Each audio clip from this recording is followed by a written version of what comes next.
Adobe PDF presets. This is something if you're saving a PDF and it changes what the default options are. You can create a new option. There's all sorts of PDF save options. I'm not going to get into them because that bores me. Presets. Okay, these are, again, you have all sorts of things inside of your presets. What are your presets for your brushes, for your gradients, for your patterns? And something that you can do as of, I want to say CC, is you can export and import presets. Actually, excuse me, you could always do this. What was added with CC is the ability to save it in the Creative Cloud. So you can see that if you export it, it's a PSW file, not a file type that anyone ever thinks about. But it's a way if you want to share your presets with someone else. It's not something you're probably going to get into, I'm going to be honest. Now, remote connections is a really interesting thing in the dropdown. And it's something that I'm not going to dig into. I just spent an hour reading up on remote connections, and basically what it allows you to do is connect Photoshop with things on your iPad and with other places. So if you have something like a color palette, or if you want to have some keyboard shortcuts done through your iPad rather than through your keyboard, or a few other things, you can do that with remote connections. And that's really, really cool, but also kind of in its infancy. And I haven't seen too many people who are actually using it, who are using it on a regular basis. And I would suggest for now kind of avoiding it. One thing that I will say, there's a program that allows you to load in a lot of keyboard shortcuts onto your iPad and then just click the buttons for what they represent. And you connect to it through remote connections, which you'll see actually just opens this up inside of your plugins options thing, inside of your preferences pane. Don't do that. Do the keyboard shortcuts from your keyboard, not from the iPad, because you'll have the tactile feedback then. And while it might be quicker in the short term on your iPad, I strongly, strongly suggest doing it in a way where you have the tactile feedback so you get that muscle memory. Otherwise, you're going to be much, much slower down the line.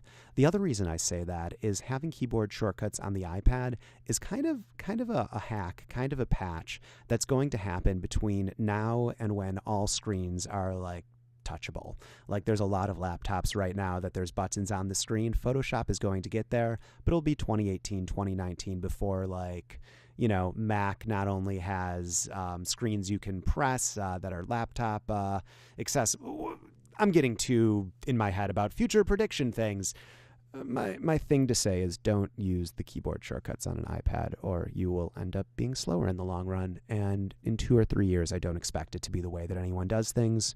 That's all I'm going to say on that. All right, color settings and assign profile and convert to profile. Let me get rid of these shapes. These shapes are pretty ugly. So there's a lot of things that can be said about color settings. If you're sending it to a professional printer, there's so much here. Like it's really the amount of options here is daunting, and getting into registering color right for a printer is its own class. I mean, there's something that I could say briefly here. If you know that you're sending it to a Fujifilm Eterna Vivid, printing density. If you know that you're sending it with this, great, match it. Ask your printer what color profile works best for them. And then if you go into edit color settings, this is where you can get that color profile exactly where you want it. You can also do something, assign profile. And what this does is rather than letting the device that it's being sent to guess at the color profile, this is giving it a little bit more information. So it's a good thing to do if you're really, really particular with the color.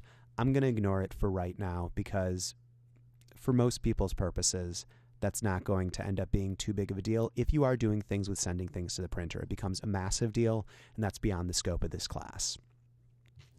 Let me keep going. Convert to profile, assign profile, all good things. Keyboard shortcuts. I already talked about keyboard shortcuts in detail. I'm not going to get into it more right here. Menus, same sort of thing. You can turn things on and off inside of menus. Start dictation. Basically, all this is saying right here is if you're typing something, you can say start dictation. I am typing something, and it's hearing me, and this is super cool. Just going to resize that. Let's see how good of a job it did. And you'll notice that I didn't actually go to the drop down. I just hit the FN button 2 times because that's the keyboard shortcut for it. And it does a pretty good job. So that is a comprehensive look at the edit profile, edit drop down. I didn't get into a lot of color profiling because there's so much more to go into right there. And I showed you just the tip of the iceberg for how to play with brushes. And I didn't cover keyboard or menus because I've talked about that elsewhere. But other than that, that is the edit drop down. Let's go on to the next one, image. Hey, so this is part of a larger class. And if you're interested in really going much deeper into Photoshop, or if you just want to donate a bit of money my way to allow me to make more videos like this, please click on the link below and donate what you can. Also subscribe, and thanks for watching.